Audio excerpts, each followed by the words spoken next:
Le 27 juin 2025, un tournant majeur a eu lieu en Afrique. 19 pays ont signé un accord historique qui a radicalement transformé le système des paiements transfrontaliers. Ce changement pourrait marquer la fin de la dépendance économique de l'Afrique vis-à-vis du dollar et permettre à des leaders comme Ibrahim Traoré de renforcer la souveraineté monétaire du continent. Mais une question reste en suspens. Ce tournant économique pourra-t-il réellement offrir à l'Afrique une autonomie durable ou est-ce une illusion fragile face aux enjeux géopolitiques mondiaux? Ce tournant économique, incarné par la mise en place du système PAPS, promet de changer radicalement la dynamique financière de l'Afrique. En éliminant les frais de transaction élevés et en permettant des paiements instantanés entre les pays africains, l'accord signé en juin 2025 ouvre la voie à une autonomie monétaire sans précédent pour le continent. Pour Ibrahim Traoré, cette réforme représente bien plus qu'un simple progrès technique. C'est un moyen de se libérer de l'influence économique étrangère et de renforcer la position stratégique du Burkina Faso et par extension de l'Afrique sur la scène mondiale. Mais cette avancée n'est pas sans risque. Quels obstacles économiques et géopolitiques la région devra-t-elle surmonter pour transformer cette promesse en réalité? La clé réside dans la capacité des dirigeants africains à naviguer dans un contexte mondial complexe et à défendre la souveraineté financière de leur nation tout en préservant des relations internationales solides. Traoré et ses alliés réussiront-ils à relever ce défi ou seront-ils confrontés à de nouvelles formes de domination? Le 27 juin 2025 a marqué un tournant décisif pour l'Afrique, avec la signature d'un accord historique entre 19 pays africains visant à réformer le système de paiement transfrontalier. Cette initiative a permis de créer un mécanisme local appelé PEAPS, Système de paiement africain, qui élimine les frais excessifs et les délais de plusieurs jours associés aux transactions entre pays africains. Avant cette réforme, chaque paiement entre nations africaines devait passer par des corridors financiers internationaux, souvent dominés par des monnaies étrangères et soumis à des frais de transaction exorbitants. Ce système a non seulement ralenti les échanges commerciaux, mais a également entravé la souveraineté financière du continent. Grâce au PAPS, ces paiements sont désormais traités localement en quelques secondes avec des frais réduits à moins de 3% dans certains cas, au lieu des 30% précédemment exigés pour des transactions transfrontalières. Ce changement représente une victoire majeure pour des dirigeants comme Ibrahim Traoré, le président du Burkina Faso, qui voit dans cette réforme une opportunité de renforcer la souveraineté économique de son pays et, plus largement, du continent africain. Mais ce n'est pas seulement une avancée technique, il s'agit d'un changement stratégique qui pourrait bouleverser les rapports de force économiques mondiaux, en particulier en diminuant l'influence du dollar sur les économies africaines.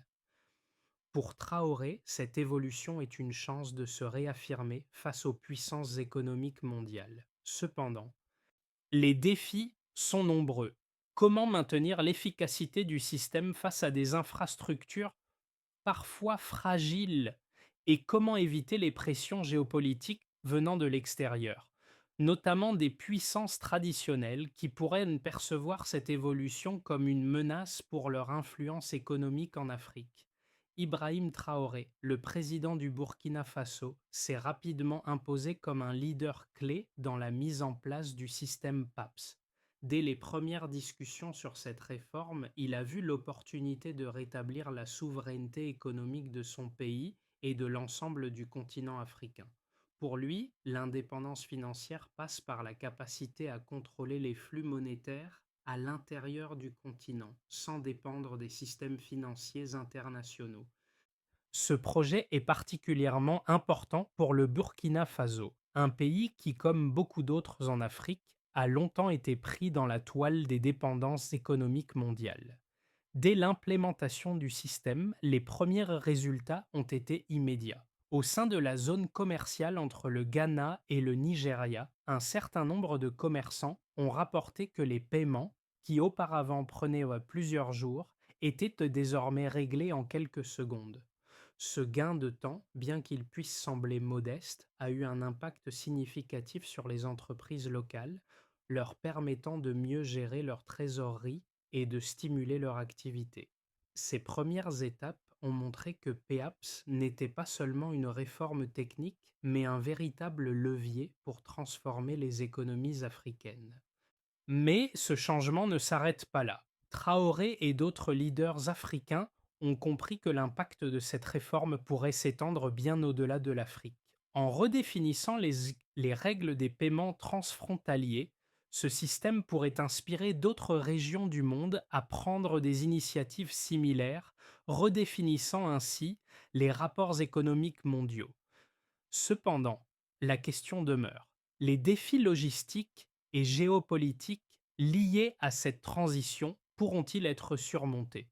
Le 27 juin 2025, la signature de l'accord pour la réforme du système des paiements transfrontaliers en Afrique a lancé une série d'événements qui allaient transformer la dynamique économique du continent.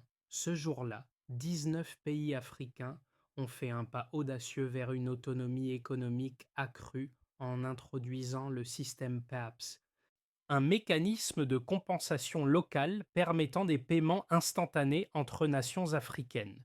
Ce système a éliminé les frais exorbitants de transaction qui pouvaient atteindre jusqu'à 30% du montant échangé et a réduit considérablement le temps nécessaire pour réaliser ces paiements. Au lieu de passer par des systèmes internationaux dominés par le dollar, les transactions sont désormais réglées en quelques secondes, à des frais réduits à moins de 3%, ce qui a immédiatement bouleversé l'environnement commercial en Afrique. Le système PAPS a été déployé progressivement, d'abord dans des corridors commerciaux clés comme celui entre le Ghana et le Nigeria. Là, des commerçants locaux ont rapidement constaté les effets positifs de ce changement, avec une réduction des délais de paiement de 3 jours à quelques secondes. Cette amélioration de la rapidité a permis aux entreprises de mieux gérer leur trésorerie, de réduire les risques liés aux fluctuations monétaires et de réinvestir dans leurs activités. Ces premiers succès ont été suivis par une expansion rapide du système à d'autres régions du continent, notamment au Kenya et en Égypte, où les gouvernements et les entreprises ont également commencé à adopter ce système. Dès le lancement, l'impact de PEAPS s'est fait sentir dans les petites et moyennes entreprises qui bénéficiaient d'une réduction des frais bancaires qui les empêchaient d'entrer sur le marché régional. Le système a également renforcé le rôle des banques centrales africaines, qui ont désormais un contrôle direct sur les transactions transfrontalières. En s'affranchissant des corridors financiers étrangers, l'Afrique commence à prendre le contrôle de ses flux monétaires et à réduire sa dépendance vis-à-vis des puissances économiques mondiales. Cette autonomie monétaire est un tournant stratégique pour le continent, marquant la fin d'une époque où l'Afrique était subordonnée aux systèmes financiers internationaux. Au-delà des succès initiaux, cette réforme a aussi attiré l'attention des puissances économiques mondiales.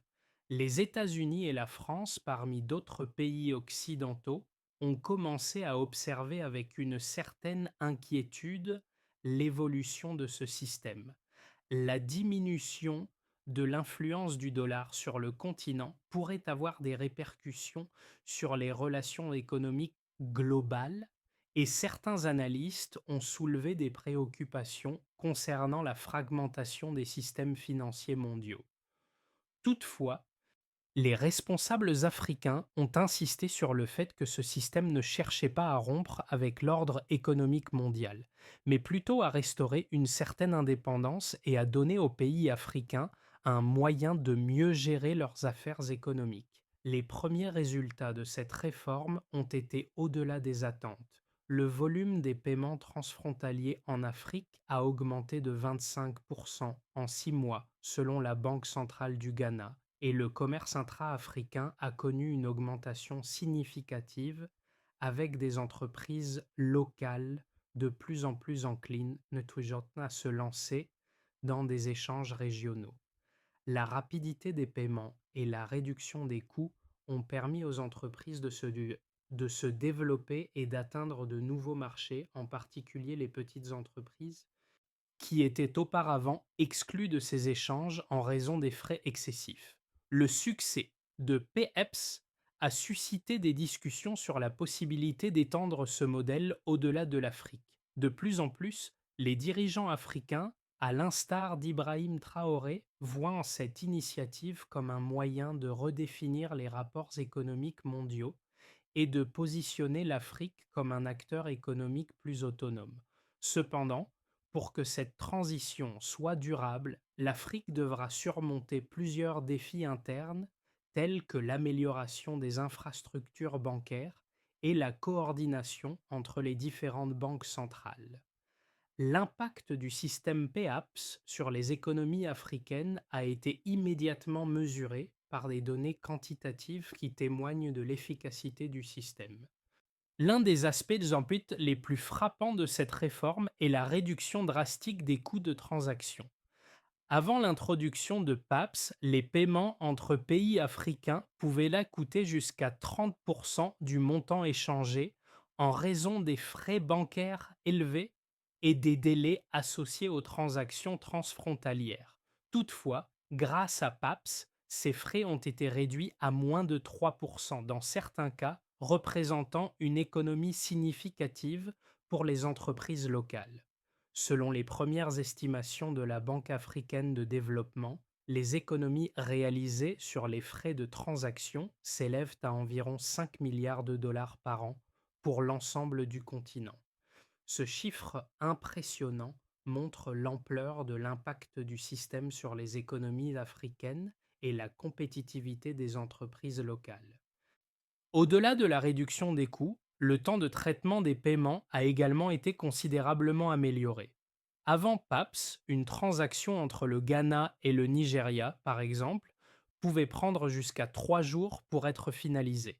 Aujourd'hui, grâce à l'infrastructure locale du système PAPS, les paiements sont traités en quelques secondes. Cette amélioration du temps de traitement des transactions a un impact direct sur la trésorerie des entreprises, leur permettant de mieux gérer leur flux de liquidités et de réduire l'incertitude liée aux fluctuations monétaires. Un rapport de la Banque centrale du Ghana a révélé que le volume des paiements transfrontaliers a augmenté de 25% au cours des 6 premiers mois suivant l'introduction de PAPS, ce qui montre une adoption rapide du système et une augmentation significative de l'activité économique régionale. En outre, le système a renforcé l'intégration économique du continent. Selon les données fournies par la Banque africaine de développement, le commerce intra-africain a connu une augmentation de 15% en 2025, un chiffre qui dépasse les prévisions initiales. Cette hausse est en grande partie attribuée à la réduction des coûts des paiements et à la fluidité des transactions. Le système a également permis aux petites et moyennes entreprises, PME, de participer pleinement au commerce régional, un domaine qui leur était auparavant inaccessible en raison des frais bancaires élevés. Par exemple, en Tanzanie, les une étude menée par la Banque centrale a montré que 40% des PME impliquées dans des échanges transfrontaliers ont enregistré une augmentation de leur chiffre d'affaires grâce à la baisse des frais de transaction. Le système a également eu un impact notable sur les finances publiques. L'élimination des frais bancaires étrangers a permis à plusieurs gouvernements africains de réallouer une partie de leurs ressources vers des investissements dans des secteurs essentiels comme l'éducation, la santé et les infrastructures. Le Kenya, par exemple, a pu investir 100 millions de dollars supplémentaires dans ses infrastructures de santé et d'éducation, après avoir réduit ses coûts de transaction grâce à PAPS. Cette réallocation des ressources montre non seulement l'impact économique direct du système sur les entreprises, mais aussi ses bénéfices pour le bien-être des populations africaines. Enfin, le système PAPS a prouvé sa résilience face aux défis. Lors des premiers tests, le taux de réussite des transactions transfrontalières a atteint 98%, un chiffre qui témoigne de la robustesse de l'infrastructure. Les tests initiaux ont été réalisés dans des conditions réelles de marché avec des volumes de transactions en constante augmentation et ont montré que le système pouvait fonctionner efficacement même sous pression. Le système PAPS, bien qu'il ait apporté des avantages considérables, n'est pas exempt de critiques. Certains analystes soulignent que, bien que la réduction des coûts de transaction soit significative, le succès du système dépend largement de la solidité des infrastructures locales. De nombreuses régions d'Afrique, en particulier les zones rurales, manquent encore d'une connectivité Internet stable et d'un accès fiable aux services bancaires. Par conséquent, même si PAPS fonctionne bien dans les corridors commerciaux les mieux connectés, son déploiement à grande échelle pourrait rencontrer des obstacles dans des zones moins développées. En outre, bien que les frais de transaction aient considérablement diminué, certains critiques estime que l'absence d'une régulation centrale pourrait conduire à des divergences dans les pratiques bancaires d'un pays à l'autre, créant ainsi des incohérences dans l'application du système. D'un autre côté, les partisans du système insistent sur le fait que ces défis sont non seulement surmontables, mais qu'ils font partie du processus de transition vers une autonomie économique complète. En effet, la mise en place de PAPS permet de renforcer les infrastructures locales et d'améliorer la connectivité, ce qui, à long terme, bénéficiera aux pays africains dans leur ensemble. Le système a déjà prouvé sa capacité à améliorer les délais de transaction et à renforcer la compétitivité des petites entreprises, et il est fort probable que son expansion générera des investissements dans les infrastructures technologiques nécessaires pour soutenir sa croissance. De plus, l'idée d'une régulation régionale plutôt que nationale pourrait offrir une réponse à la question des disparités entre les pays. Une régulation régionale harmonisée pourrait garantir que le système fonctionne de manière uniforme à travers le continent. Une autre critique qui revient fréquemment est l'impact potentiel sur les relations économiques mondiales.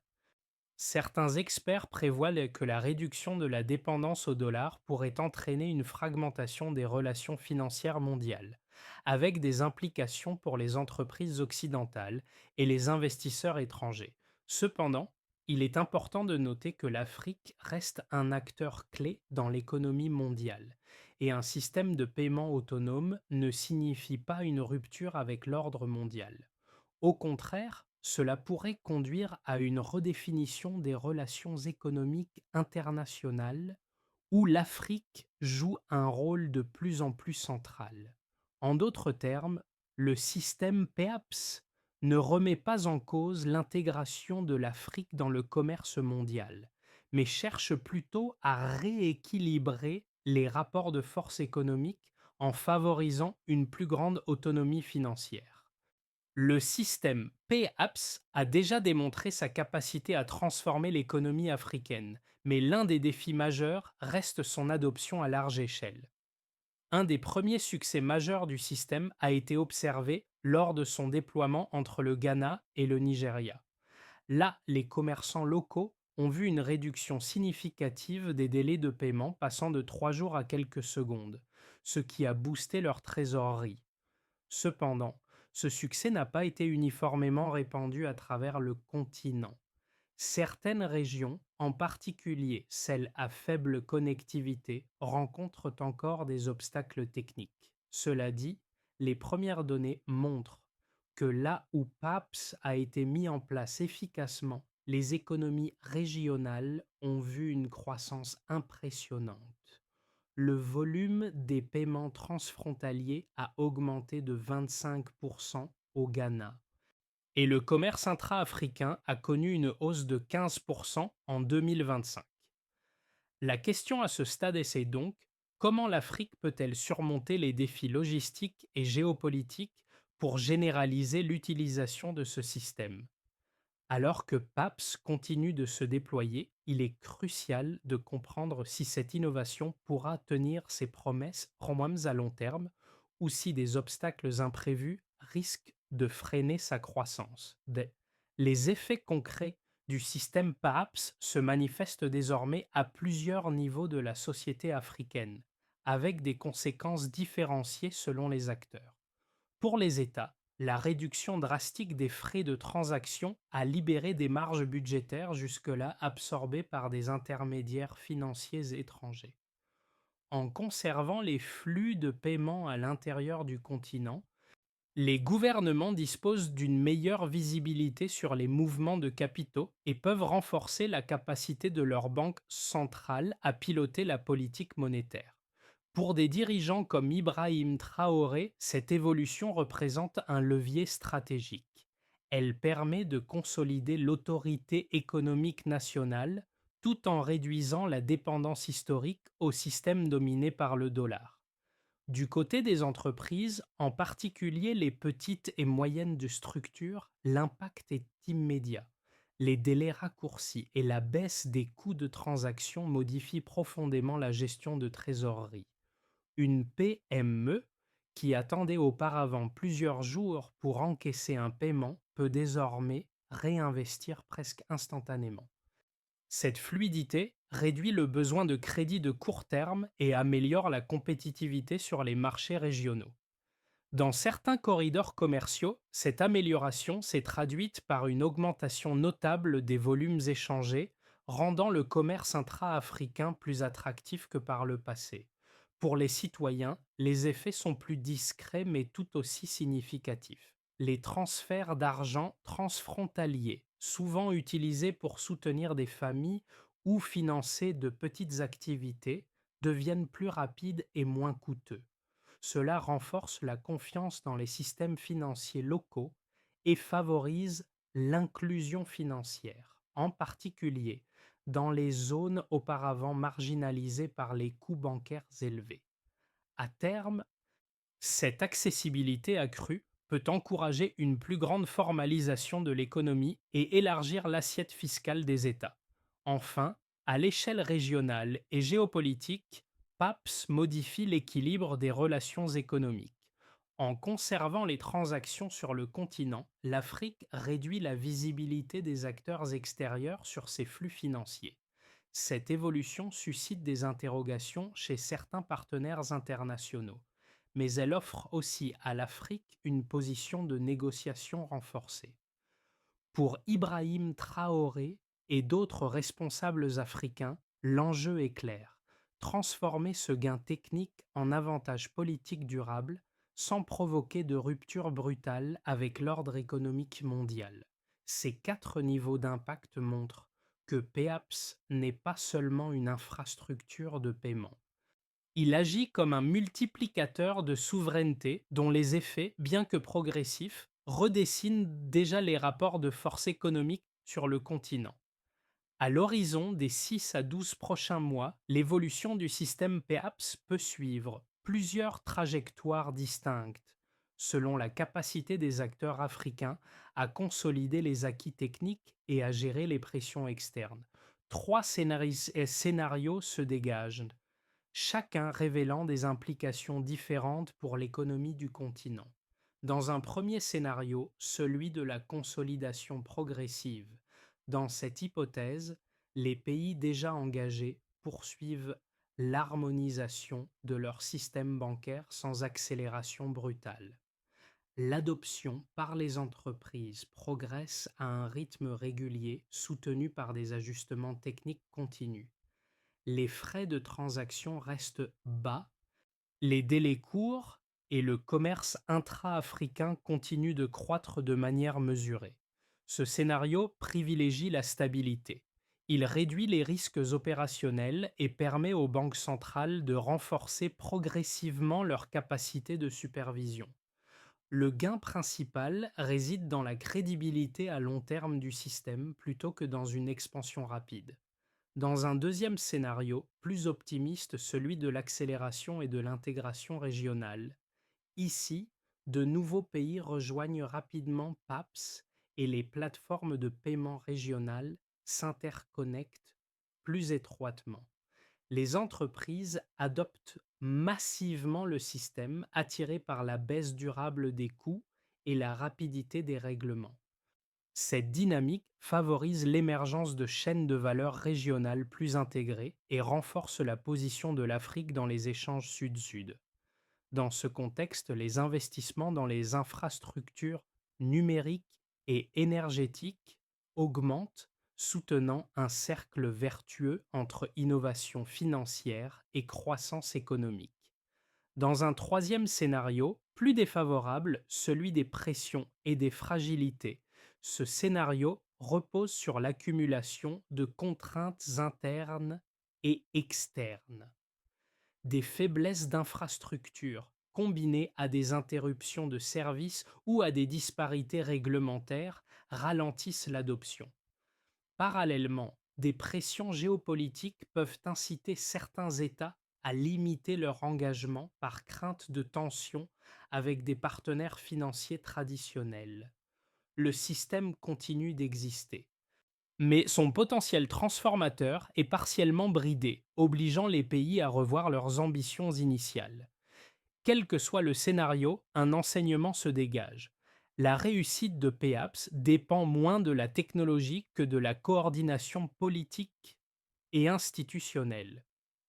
Si les acteurs africains parviennent à aligner gouvernance, infrastructure et adoption économique, le système pourra devenir un pilier durable de l'autonomie financière du continent.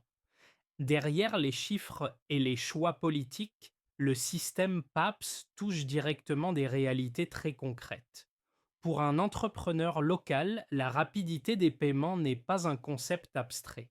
Elle conditionne la capacité à payer des fournisseurs, à renouveler des stocks et à planifier l'activité sans dépendre de crédits coûteux. Là où l'attente de plusieurs jours créait de l'incertitude, la quasi-instantanéité redonne de la visibilité et réduit le stress financier quotidien. Pour les travailleurs indépendants et les commerçants transfrontaliers, l'effet est tout aussi tangible. Les échanges régionaux, autrefois freinés par des frais imprévisibles, deviennent plus accessibles. Cela encourage la prise d'initiative et l'expansion vers de nouveaux marchés voisins. À petite échelle, ces décisions individuelles s'additionnent et contribuent à une dynamique économique plus fluide, moins fragmentée par les frontières financières. Les citoyens, quant à eux, ressentent l'impact à travers les transferts d'argent. Envoyer un soutien financier à un proche dans un pays voisin devient plus rapide et moins coûteux, ce qui renforce les liens économiques et sociaux à l'intérieur du continent. Cette confiance accrue dans les circuits financiers locaux peut progressivement réduire la dépendance aux solutions informelles, souvent risquées. Enfin, pour les jeunes acteurs de la technologie et des services financiers, PEPS ouvre un espace d'innovation. Un système de paiement régional fiable crée un socle sur lequel peuvent se développer de nouvelles solutions adaptées aux réalités africaines. Cette perspective transforme la réforme financière en opportunité générationnelle. À ce niveau, la question n'est plus uniquement institutionnelle, elle devient personnelle. Comment chacun, à son échelle, peut-il tirer parti de cette transformation pour renforcer sa résilience économique et participer à une dynamique collective plus autonome? Pour que le système PEAPS s'inscrive durablement dans le paysage économique africain, une trajectoire claire doit être suivie. Cette transformation ne repose pas sur une décision unique, mais sur une succession d'actions coordonnées, impliquant États, institutions financières et acteurs économiques. Pour des dirigeants comme Ibrahim Traoré, l'enjeu consiste à transformer une avancée technique en politique publique cohérente et mesurable. La première étape concerne la coordination institutionnelle. Les banques centrales africaines doivent harmoniser leurs protocoles de règlement et de supervision afin d'éviter les asymétries entre pays. Une gouvernance régionale renforcée avec des mécanismes de suivi communs permettrait d'assurer la stabilité du système et de prévenir les risques de fragmentation réglementaire. La deuxième étape porte sur la résilience des infrastructures. Le fonctionnement de PEAPS dépend de réseaux électriques fiables, de connexions numériques stables et de dispositifs de continuité en cas de crise. Des investissements ciblés sont nécessaires pour réduire les vulnérabilités techniques, en particulier dans les régions où les infrastructures restent fragiles. L'objectif n'était pas seulement de maintenir le service, mais de garantir sa fiabilité dans la durée. La troisième étape vise l'adoption économique. Les entreprises, notamment les PME, doivent être accompagnées dans l'utilisation du système. Des programmes de formation, des incitations fiscales temporaires ou des simplifications administratives peuvent accélérer la migration vers PAPS et maximiser ses effets sur le commerce régional. Enfin, une quatrième étape concerne la mesure des résultats. Définir des indicateurs clairs, tels que la baisse effective des coûts, la réduction des délais ou l'augmentation des volumes échangés, permet d'ajuster la stratégie en continu. C'est à cette condition que PAPS pourra évoluer d'une réforme prometteuse vers un pilier structurant de l'autonomie financière africaine. Lorsque les premiers paiements ont transité par PAPS, l'événement est passé presque inaperçu. Pas de cérémonie spectaculaire, pas de déclaration solennelle.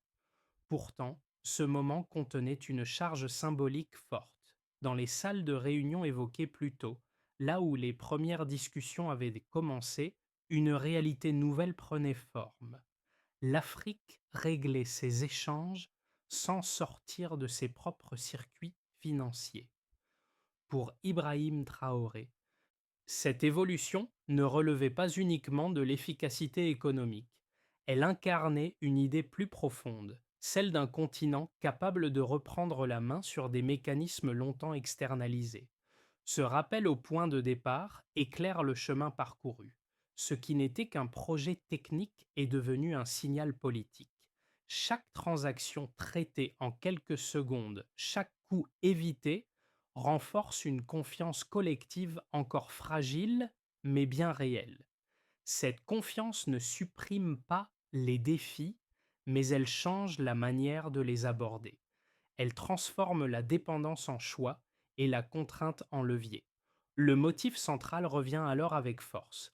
La souveraineté ne s'impose pas d'un coup, elle se construit par des décisions répétées. Dans ce processus, PAPS n'est pas une fin, mais un outil qui, utilisé avec cohérence, et peut redonner de la marge de manœuvre à des économies longtemps limitées par des structures héritées. Une phrase s'impose comme un point d'ancrage. Reprendre le contrôle commence souvent par un détail invisible. La mise en place de PEAPS ouvre une séquence nouvelle pour l'Afrique, mais son issue n'est pas écrite à l'avance. Ce type de transformation ne se joue pas uniquement dans les accords signés ou les infrastructures déployées. Il se prolonge dans les usages quotidiens, dans les choix des entreprises, dans la confiance accordée aux systèmes locaux et dans la manière dont les citoyens perçoivent leur propre capacité d'action économique.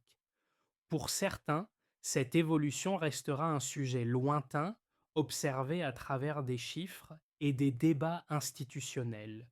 Pour d'autres, elle deviendra un outil concret, intégré aux pratiques professionnelles et personnelles. Entre ces deux postures, une question demeure.